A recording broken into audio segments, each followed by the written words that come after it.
राम मंदिर के निर्माण में मिल गई एक ऐसी चीज जिसकी चर्चा चारों तरफ ऐसे हो रही है जिसे सुनकर आपके भी होश उड़ जाएंगे। नासा के वैज्ञानिक तक भी हैरान रह गए जब उन्हें इन सब चीज के बारे में पता चला। दोस्तों, वीडियो को हम आगे बढ़ाएं उससे पहले अगर आप भी सच्चे हिंदू हो और अगर आप भी भगवान राम को मानते हो तो वीडियो के कमेंट सेक्शन में जय श्री राम जरूर लिख देना। अब आपका ज्यादा समय न लेते हुए इस वीडियो को आगे बढ़ाते हैं। जी हाँ दोस्तों, हर हिंदू बरसों से इंतजार कर रहा था इसी दिन का और अब उनके इंतजार की घड़ियां पूरी हो चुकी हैं। आखिरकार अब राम मंदिर बनकर तैयार हो चुका है। हर हिंदू और सच्चा सनातनी सिर्फ 22 तारीख का इंतजार कर रहा है। इस दिन का इंतजार भारत के ही लोग नहीं बल्कि विदेशों में बसे हिंदू भी कर रहे हैं। यह दिन कोई आम दिन नहीं बल्कि इसी दिन अयोध्या में बन रहे भगवान राम के मंदिर के दरवाजे हमेशा के लिए खोल दिए जाएंगे। हर सच्चा सनातनी भगवान राम की मूर्ति को देखकर दिल से प्रसन्न होगा। इस मूर्ति को किसी आम व्यक्ति ने या फिर किसी एक व्यक्ति ने नहीं बनाया है। इसको बनाने के लिए देश के 3 प्रसिद्ध और सबसे बड़े मूर्तिकारों को बुलाया गया है। इस ऐतिहासिक पल को देखने के लिए हर कोई सच्चा हिंदुस्तानी या फिर सच्चा सनातनी अयोध्या जरूर पहुंचेगा। दोस्तों, यह मंदिर भले ही बनकर तैयार हो गया हो लेकिन इसके निर्माण में आने वाले चमत्कार देखकर बहुत से लोग तथा वैज्ञानिक भी हैरान रह गए हैं। देश और दुनिया की जाने माने वाली नासा कंपनी तक के वैज्ञानिकों ने भी अपने हाथ पांव जोड़ लिए इसके आगे। इसके साथ ही वह लोग भी इतनी गहरी सोच में पड़ गए जैसे मानो उन्होंने बहुत कुछ बड़ी वस्तु देख ली हो। तो आज की इस वीडियो में मैं आपको उन सभी चमत्कारों के बारे में भी बताने वाला हूं जो राम मंदिर के निर्माण में साफ तौर पर देखे गए। दोस्तों, आपकी जानकारी के लिए बता दूं, जब यहाँ पर मंदिर का निर्माण हो रहा था तो यहाँ पर कुल मिलाकर 1200 खंभों की एक विशेष डिजाइन तैयार करवाई गई। इन खंभों को कोई ऐसे मिस्त्री या फिर राजमिस्त्री द्वारा नहीं बनवाया गया बल्कि स्पेशल अमेरिका से एक टीम गठित करी गई और उसको बुलाकर ही इन खंभों का निर्माण कराया गया ताकि वह सभी लोग इन खंभों में निर्माण के समय आने वाली कमियों को आसानी से दूर कर सकें और राम मंदिर के निर्माण में कोई भी कमी ना छोड़ी जाए। लेकिन दोस्तों, बात उस समय की है जब राम मंदिर के निर्माण के लिए वहां की जमीन को खोदा गया तो उस जमीन के अंदर से कुछ ऐसा निकला जिसे देखकर सब लोगों के होश उड़ गए। उस चीज ने अमेरिका के वैज्ञानिकों से लेकर बड़े बड़े दिग्गजों का सर चकरा दिया। इस चीज को देखकर भारत सरकार भी सोच में पड़ गई। ये सब देखने के बाद भारत सरकार ने तुरंत ही एक टीम गठित की और उस वस्तु की जांच के लिए उन सबको लगा दिया गया। लेकिन दोस्तों, प्रभु श्री राम के चमत्कार ने कुछ ऐसा कर दिया कि टीम में गठित सभी लोग भी भगवान राम के भक्त बन गए। ये बात उस समय की है जब अमेरिका के एक प्रसिद्ध वैज्ञानिक जिनके बारे में शायद ही कोई ना जानता हो, जी हाँ, मैं बात कर रहा हूँ थॉमस की। वैज्ञानिक थॉमस जब राम मंदिर के निर्माण के दौरे पर थे तब उन्होंने भारत में आकर देखा कि राम मंदिर का निर्माण तो बहुत जोरों से चल रहा है और ये सब देखकर उन्होंने अपना डेली का जो कामकाज है वह फिर से शुरू करना प्रारंभ कर दिया था। एक दिन अचानक उनकी नजर मंदिर परिसर के ऊपर पड़ी। तब उन्होंने एक ऐसी जगह को खोज निकाला जहां की जमीन बिल्कुल नरम हुई पड़ी थी और ये जमीन बिल्कुल अलग थी। आम जमीन के मुकाबले ये जमीन देखने के बाद वैज्ञानिक थॉमस को अपने अंदर से ही कुछ महसूस हो रहा था। उन्हें ऐसा आभास हो रहा था जैसे कोई चीज उनको यह बोल रही है कि यहाँ की जमीन को खोदो। फिर क्या हुआ? बिना देरी किए हुए थॉमस ने अपने वर्करों को कहा कि वहां की जमीन को वह खोदें।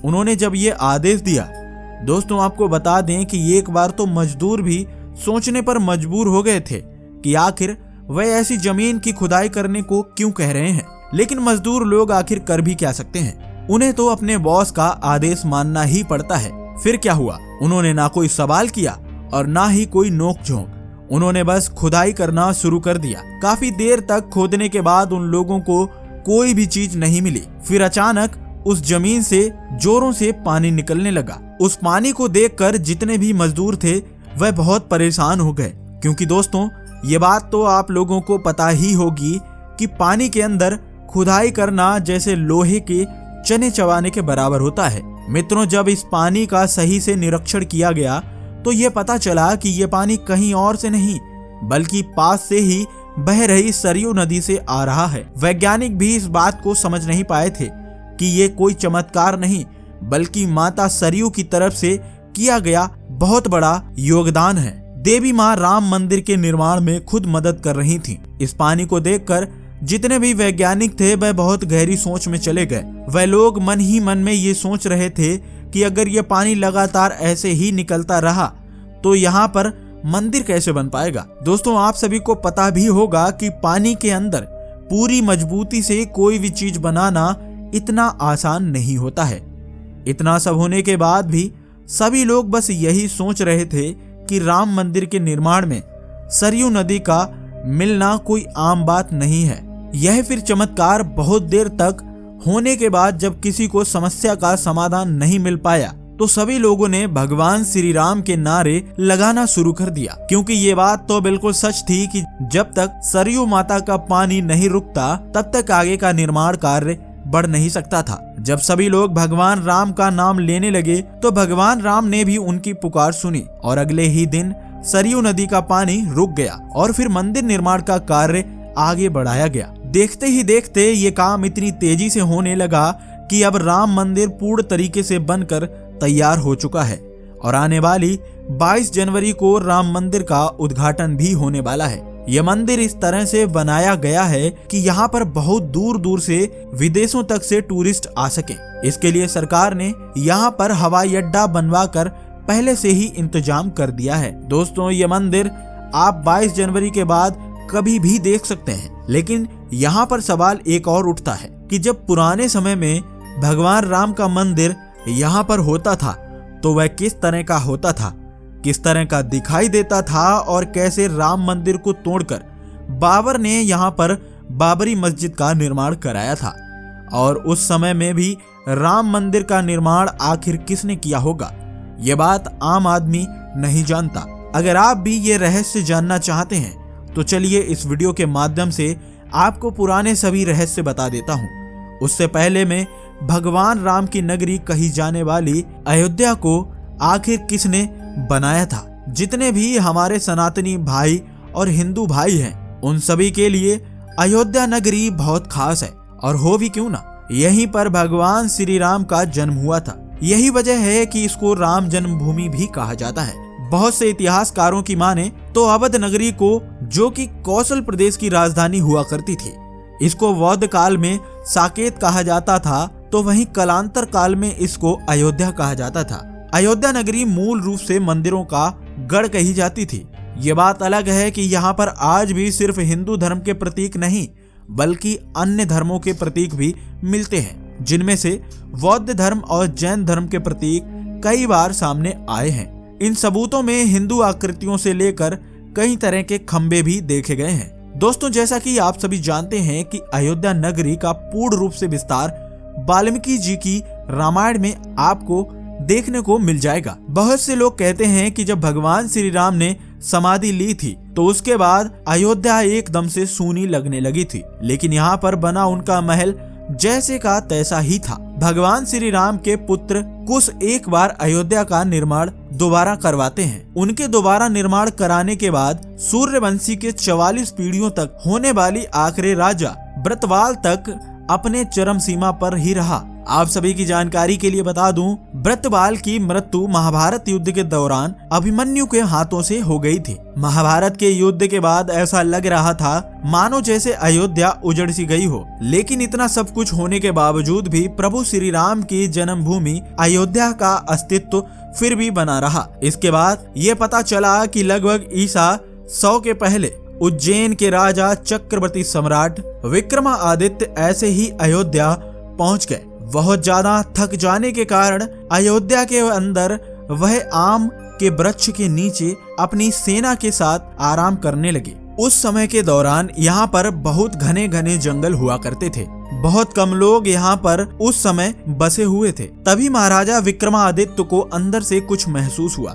उनको इस जमीन पर कुछ चमत्कारी होने का आभास होने लगा था। फिर क्या हुआ? महाराजा विक्रमादित्य ने खोज प्रारंभ कर दी और उसके बाद आपस के महात्माओं तथा ऋषियों के माध्यम से उन्हें यह पता चला कि यह नगरी कोई आम नगरी नहीं बल्कि प्रभु श्री राम की जन्मभूमि है। फिर क्या हुआ? उन सभी संतों के आदेश के आधार पर राजा विक्रमादित्य ने यहाँ पर बहुत सारे मंदिर, सरोवर, महल आदि बनवाए। कहते हैं उन्होंने श्री राम जन्मभूमि पर काले रंग की कसौटी पत्थर वाले रंग के पूरे 84 स्तंभों पर विशाल व भव्य मंदिर का निर्माण भी कराया था। इस मंदिर की भव्यता को देखकर सब लोग चौंक जाया करते थे। कहते हैं विक्रमादित्य के बाद आने वाले राजाओं ने अपने अपने समय पर इस मंदिर की देखभाल का जिम्मा अपने सर पर लिया। उनमें से एक राजा दसौंग वंश के पुष्यमित्र शुंग हुआ करते थे। उन्होंने ही इस मंदिर का जीर्णोद्धार कराया था, क्योंकि इनका एक शिलालेख अयोध्या नगरी से बहुत बाद में प्राप्त हुआ था, जिनमें उनका सेनापति के रूप में होना पाया गया था। दोस्तों, अनेक अभिलेखों के माध्यम से हमें ये ज्ञात होता है कि चंद्रगुप्त द्वितीय के समय तथा उसके काफी समय तक अयोध्या गुप्त साम्राज्य की राजधानी भी हुआ करती थी। इतिहासकारों की माने तो लगभग 600 ईसा पूर्व के समय पर अयोध्या एक महत्वपूर्ण व्यापार का केंद्र था। धीरे धीरे इस व्यापार केंद्र को अंतर्राष्ट्रीय पहचान भी मिलती चली गई। जब इसकी पहचान पूर्ण तरीके से सामने आई तब ये प्रमुख बौद्ध केंद्र हुआ करता था। उस समय इसका नाम साकेत था। ये बात हमें चीन के एक भिक्षुक से पता चली। उस समय वह यहाँ पर भ्रमण करने आया था। उसके बाद पता चलता है कि यहाँ पर 7वीं शताब्दी में चीनी यात्री हेनत्सोंग आया था। उसके अनुसार ये पता चलता है कि उस समय पर यहाँ पर 20 बौद्ध मंदिर हुआ करते थे तथा यहाँ पर लगभग 3000 से 4000 भिक्षु रहा करते थे। यहाँ पर उस समय पर हिंदुओं का एक भव्य मंदिर भी हुआ करता था। कहते हैं सिकंदर लोदी तक के जमाने पर यहाँ पर मंदिर मौजूद हुआ करता था। तभी 14वीं शताब्दी में हिंदुस्तान पर मुगल का शासन हो गया। और फिर क्या? उसके बाद राम जन्मभूमि यानी कि अयोध्या को बर्बाद कर देने के लिए कई तरह के अभियान तक चलाए गए। अंत में जाकर 1527 के समय में इस मंदिर को तोड़ दिया गया और उस मंदिर की जगह पर बाबरी ढांचा यानी कि बाबरी मस्जिद बनाई गई। बताया जाता है कि मुगल साम्राज्य के संस्थापक बाबर के एक सेनापति ने ये जिम्मेदारी संभाली थी। अयोध्या में बनाई गई मस्जिद को अगर देखा जाए तो इसे देखकर खुले शब्दों में कुछ संदेश भी मिलता है, जिसमें से एक खास तौर पर आपके सामने पेश है। ये है जन्नत तक जिसके न्याय के चर्चे हैं। ऐसे महान शासक बाबर के आदेश पर दयाल मीर बाकी ने फरिश्तों की इस जगह को मुकम्मल रूप दिया है। हालांकि बताया तो ये भी जाता है कि जहांगीर और अकबर के